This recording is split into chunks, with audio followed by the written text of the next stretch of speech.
Барлықтарыңызға қайырлы күн. Менің арнама қош келдіңіздер. Бүгін біз сіздермен жұмсақ, қарапайым ингредиенттерден дайындалатын, бірінші жасағаннан керемет болып шығатын шоколадты печенье дайындайтын боламыз. Алдағы шығатын рецептерді жіберіп алмас үшін арнаға тіркеліп қойыңыздар. Ең алдымен қант, какао, ванильді қант, тұз және қалауыңызша кофені араластырамыз.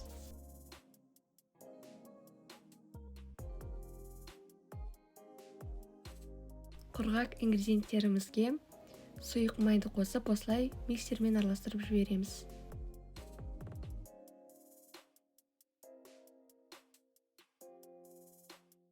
Енді жұмыртқаны қосып, миксермен барлығын жақсылап араластырамыз.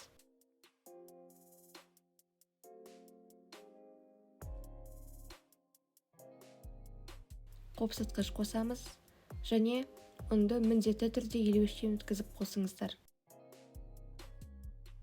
Қамырымыз қою болып шығуы тиіс.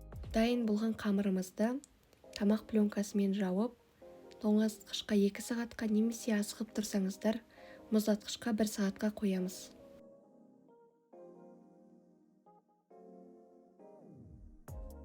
Ас қасығымен қамырымызды аламыз, қант ұнтағына аунатамыз, осылай дөңгелектер жасап, пергамент қағазына қоямыз.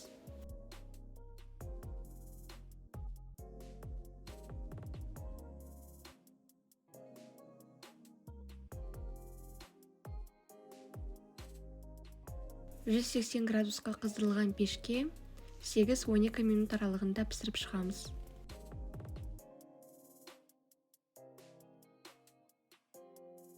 Шоколадты печенье осылай әдемі болып көтеріледі.